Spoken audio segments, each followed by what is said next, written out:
नमस्कार दोस्तों, स्वागत है आप सभी का एक बार फिर से आपके अपने इस यूट्यूब चैनल पर। दोस्तों, सीटेट की ऑफिशियल आंसर की आने के बाद मेरे पास आपके प्रश्नों की भरमार हो गई, जिसके बाद मैंने सोचा कि क्यों ना इसके ऊपर एक वीडियो बनाऊं। इस वीडियो में दोस्तों आपके मैं 3 इंपॉर्टेंट क्वेश्चंस को एड्रेस करूंगा और हम डिटेल में बात करेंगे। सवाल क्या है? सबसे पहला सवाल जो आपके द्वारा पूछा गया है वो है, क्या रिवाइज्ड आंसर की आएगी? क्योंकि आप में से बहुत सारे लोगों को ये पता है और मुझे भी ये बात कंफर्म है कि जो ऑफिशियल आंसर की जारी की गई है उसमें बहुत सारे प्रश्नों के उत्तर गलत बताए गए हैं। खैर, इस बारे में अभी हम डिटेल में बात करते हैं। अगला प्रश्न ये है कि कितने प्रश्न चैलेंज करने हैं, ये भी इंपॉर्टेंट है क्योंकि क्वेश्चन एक दो नहीं है, काफी है। और last and most important question, क्या मार्क्स बढ़ेंगे? ये सवाल मेनली उन लोगों का है जिनका स्कोर 90 या 82। अगर वो जनरल है तो 90 के आसपास स्कोर कर रहे हैं, या रिजर्व कैटेगरीज हैं और 82 के आसपास स्कोर कर रहे हैं, तो ये सबसे इंपॉर्टेंट सवाल आप ही का है कि क्या मार्क्स बढ़ेंगे, क्योंकि ये सबसे बड़ी चिंता उनकी है और ये जायज़ भी है। क्योंकि अगर आप इस बॉर्डर लाइन पर हैं और आंसर की देखने के बाद जब आपको ये पता चल चुका है कि आंसर की में भी गलतियां हैं, तब तो सवाल आपका ये जायज़ है, लाजमी है। इसके ऊपर हम डिटेल में बात करेंगे, एक एक करके शुरू करते हैं। सबसे पहले हम बात करते हैं कि क्या रिवाइज्ड आंसर की आएगी। तो देखिए, इसका जवाब है यस, रिवाइज्ड आंसर की आएगी। क्यों आएगी रिवाइज्ड आंसर की? क्योंकि जो ऑफिशियल आंसर की जारी की गई है उसमें गलतियां हैं, इसमें कोई दिक्कत वाली बात नहीं है। आप और हम देख चुके हैं, इनफैक्ट मैंने भी खुद जब एक एक आंसर्स मैच किए तो मुझे पता चल चुका है कि इसमें बहुत सारे क्वेश्चंस के आंसर गलत हैं। यानी कि कम से कम 15 से 17 क्वेश्चन तो मैं मानता हूं पेपर 1 एंड पेपर 2 मिला के कह रहा हूं, ध्यान रखिएगा, पेपर 1 एंड पेपर 2 मिला के कह रहा हूं मैं। लगभग इतने क्वेश्चंस तो मुझे दिख रहे हैं जिनको मैं मानता हूं कि ये गलत हैं।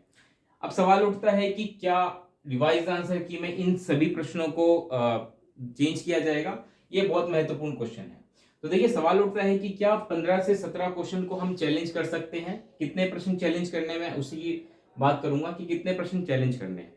15 से 17 क्वेश्चन मुझे पता है कि भाई गलत है, लेकिन गलत है तो क्या मैं वो सारे चैलेंज कर दूं? नहीं, ऐसा मैं नहीं करूंगा, क्योंकि उस 15 से 17 क्वेश्चन में मुझे एग्जैक्टली सिर्फ दो ऐसे क्वेश्चंस मुझे पता चले। एक पेपर 2 की मैं बात कर रहा हूं, एक वो एसएसटी का क्वेश्चन था, एक क्वेश्चन मुझे साइंस में मिला था, जिनके पास मेरे पास ऑथेंटिक प्रूफ है। एनसीईआरटी की बुक को मैंने रेफर किया है, जिसके थ्रू मैं ये दो क्वेश्चन डेफिनेटली चैलेंज करने जा रहा हूं, क्योंकि मैं इसमें 100% श्योर हूं।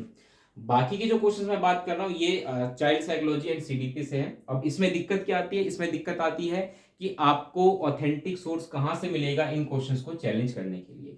हालांकि मैंने हार नहीं मानी, ऐसा नहीं कि मेरे को नहीं मिल रहा तो मैं बैठ गया हूँ, मैं कोशिश कर रहा हूँ इसके लिए।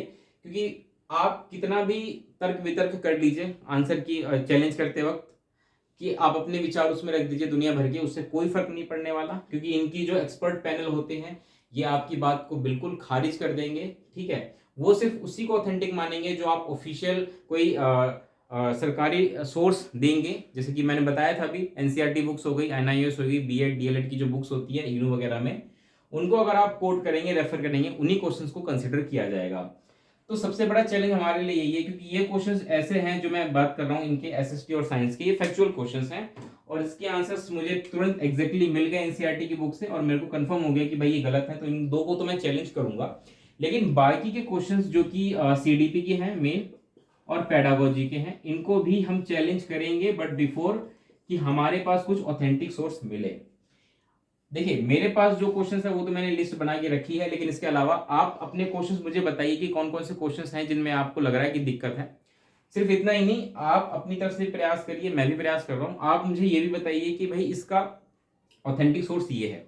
क्योंकि अगर आप चैलेंज नहीं कर सकते तो मैं करूंगा चैलेंज, लेकिन मेरे पास कुछ ऑथेंटिक सोर्स होना चाहिए। मैं कोशिश कर रहा हूं, आप भी कोशिश करिए, और अगर हमें कुछ ऐसा मिलता है तो हम डेफिनेटली इसको चैलेंज करने जा रहे हैं। तो ये बात तो पक्की है कि क्वेश्चंस चैलेंज होंगे, 100% क्वेश्चंस को चैलेंज किया जाएगा। और इसकी वजह से, क्योंकि कुछ के मैंने बताया ना, सिर्फ दो के तो मुझे मिल ही गए हैं, कुछ क्वेश्चंस के जैसे हमें ऑथेंटिक प्रूफ भी मिल रहे हैं और जो सीबीएसई है वो उनको एक्सेप्ट करेगी, और जो एक्चुअल में डिजर्विंग है, जिनको बेनिफिट मिलना चाहिए, उनको बेनिफिट मिलेगा। ठीक है, तो कितने प्रश्न चैलेंज करने हैं? मेरे हिसाब से 15 से 17 क्वेश्चन तो हैं जिनके बारे में हम कंसिडर कर सकते हैं, लेकिन एग्जैक्टली उतने ही चैलेंज करिए जिसके आपके पास ऑथेंटिक प्रूफ हो। क्योंकि आप पैसे वेस्ट मत करिए, 1000 रुपए एक क्वेश्चन के हैं, इतने पैसे वेस्ट करने का कोई फायदा नहीं है। अगर आप सोचे कि मैं कुछ अच्छे से अपने विचार रख दूं, कुछ अच्छा सा लॉजिक दे दूं और फिर मैं चैलेंज कर दूं, उसको एक्सेप्ट कर लेंगे, नहीं होगा, वो रिजेक्ट कर देंगे। ठीक है, क्वेश्चंस इतने ज्यादा हैं, सीबीएसई कभी इतने क्वेश्चंस कंसीडर भी नहीं करेगी।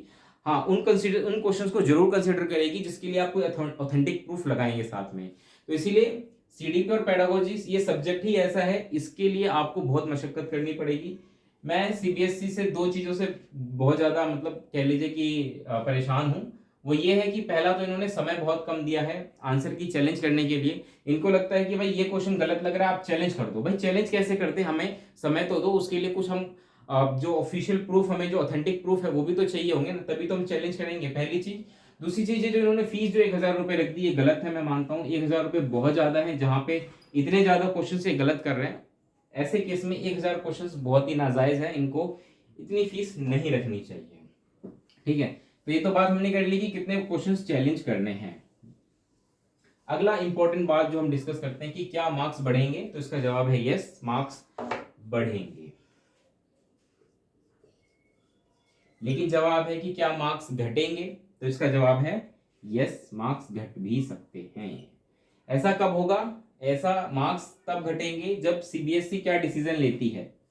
मान के चलिए कि आपने कोई क्वेश्चन ही चैलेंज कर दिया है, मतलब आपने को कहा कि भाई ये तो क्वेश्चन ही गलत है, आंसर तो छोड़ो, क्वेश्चन ही गलत है। अब उस केस में क्या होगा कि सीबीएसई क्या डिसीजन लेती है, क्या सीबीएसई उन क्वेश्चन के बदले सभी को एक एक बोनस मार्क्स देगी? अगर देगी तो मार्क्स बढ़ेंगे। लेकिन सीबीएसई डिसीजन लेती है कि नहीं भाई ये क्वेश्चन ही गलत है, इसको हटाओ, तो उस केस में सभी के एक एक मार्क्स घटेंगे। बट उस केस में ध्यान रखिएगा 55% या 60% वाला क्राइटेरिया है वो भी चेंज हो जाएगा। इसलिए सीबीएसई ऐसा डिसीजन नहीं लेगी कि वो क्वेश्चंस कम करे, वो क्या करेगी, वो सभी को बोनस मार्क्स देगी। ठीक है, पहली चीज ये। दूसरी चीज ये है कि अब मार्क्स बढ़ेंगे तो कितने बढ़ेंगे, तो जैसे कि मैंने कहा दो क्वेश्चन को लेके मैं श्योर हूं कि वो गलत है। ठीक है, और इसी के साथ आप एक मार्क्स और बढ़ा लीजिए, मतलब 2 से 3 मार्क्स आप कह लीजिए कि जरूर बढ़ेंगे, क्योंकि ये वो क्वेश्चंस हैं जिनके ऑथेंटिक प्रूफ हमें मिलेंगे और हम इसको चैलेंज करने जा रहे हैं और ये एक्सेप्ट किए जाएंगे, पहली चीज। दूसरी चीज आप देखेंगे तो जो ऑफिशियल आंसर की आई है उसमें आपने देखा होगा कि कुछ आंसर्स, क्वेश्चंस के आंसर जो है उसमें एक से ज्यादा ऑप्शन को ठीक माना गया है ना। मतलब कि अगर मान के ए है और बी दो ऑप्शन है तो सीबीएसई ने खुद कहा है कि भाई दोनों ही ठीक है। तो इस केस में मान के चलिए कि जिस बच्चे ने सिर्फ ए ठीक किया था ओएमआर शीट में, वो तो मार्क्स मिल ही जाएंगे, लेकिन जिसने बी टिक किया था उसको मार्क्स मिलेंगे और उसके मार्क्स बढ़ेंगे। ठीक है, तो जो पहले आप मैच कर रहे थे और जो अब आप मैच कर रहे हैं उसमें आपके मार्क्स बढ़ेंगे। तो रिवाइज्ड आंसर की का आप वेट करिए। लेकिन एक बात मैं आपको और बता दूं कि सीबीएसई कभी भी 15-17 क्वेश्चन ठीक करके नहीं देगी, ये गारंटेड है 100%। जो लोग बॉर्डर लाइन पर हैं, मान के चलिए जो 90 या 91 या 89, मतलब अगर आपको 90 लेने हैं और आप 91 89 पर खड़े हैं, तो ऐसे में आप कंफर्मेशन नहीं है, कुछ भी हो सकता है। ठीक है, और अगर कोई मान के चलिए कि 80 पे खड़ा है और वो उसको 90 चाहिए, तो इतना ड्रास्टिक चेंज नहीं आएगा। ठीक है, ऐसे बच्चों को सलाह होगी वो नेक्स्ट सीटेट की तैयारी करें। हाँ, 1-2 नंबर का फर्क है, बढ़ भी सकते हैं घट भी सकते हैं। बढ़ने के चांसेस 80% है, 80 to 85% मार्क्स बढ़ेंगे, घटेंगे नहीं। ठीक है, तो इसीलिए जो लोग बॉर्डर लाइन पर हैं वो थोड़ा सा इस चीज को समझिए, वेट करिए रिवाइज आंसर की का। और जो बहुत ही कम है, 10 नंबर का डिफरेंस है, 8 नंबर का डिफरेंस है, वो नेक्स्ट सीटेट की तैयारी शुरू कर दीजिए। ठीक है, तो मार्क्स तो डेफिनेटली बढ़ेंगे, नो डाउट, इसमें कोई परेशानी वाली बात नहीं है। लेकिन एक सलाह मैं आपको जाते जाते जरूर दूंगा कि आपको अगर आंसर की चैलेंज करना है तो सोच समझ के करिएगा। आप ऑथेंटिक प्रूफ जरूर दीजिए। ऑथेंटिक प्रूफ में कोई भी आप एनसीईआरटी बुक्स हो गई, गवर्नमेंट बुक्स होनी चाहिए, एनसीईआरटी बुक्स हो गई, एनआईओएस की हो गई, बीएड की जो इग्नू द्वारा कोर्स कराए जाते हैं, या कोई और सरकारी कॉलेज है जहाँ से वो चीज़ें कराई जाती हैं, उन बुक्स को कोट करके आप आंसर्स को चैलेंज करिएगा, तभी आपके मार्क्स जो हैं आपके इस क्वेश्चन को कंसिडर किया जाएगा। और अगर आपका क्वेश्चन ठीक होता है तो वो पैसे आपको रिटर्न कर दिए जाते हैं, ये तो हम सभी को पता है। ठीक है, आई होप मैं आपके इन सभी सवालों को एड्रेस कर पाया हूँ, आप सेटिस्फाई होंगे। इसके बावजूद आपको इससे कोई डाउट है तो प्लीज मुझे बताइए, और अगर आपको लग रहा है कि यार ये क्वेश्चन गलत है और इसका आंसर ये हो सकता है तो भी बताइए, मैं भी उसको देख के अगर मुझे उसका कोई ऑथेंटिक प्रूफ मिलता है तो उसको हम चैलेंज करेंगे, डेफिनेटली, नो डाउट। तो इसलिए आपको परेशान होने की जरूरत नहीं है, ज़्यादा यूट्यूब पे चीज़ें मत देखिए, यूट्यूब पर चीज़ें देखने से नेगेटिविटी बढ़ रही है आजकल। तो अपने आप को पॉजिटिव रखने की कोशिश करिए, परेशान होने की ज़रूरत नहीं है, ठीक है। आपके सपोर्ट में बहुत सारे लोग खड़े हैं, हम सभी को दिख रहा है कि भाई कोशिश गलत है, और जो जिनका हमें ऑथेंटिक प्रूफ मिलता है उसको हम जरूर चैलेंज करें, ठीक है। इसी के साथ मैं वीडियो समाप्त करता हूँ। वीडियो कैसी लगी बताइएगा, चैनल पर नए हैं तो सब्सक्राइब करके जाइए, वीडियो को शेयर कर दीजिए अपने सभी दोस्तों तक। तब तक के लिए नमस्कार, धन्यवाद।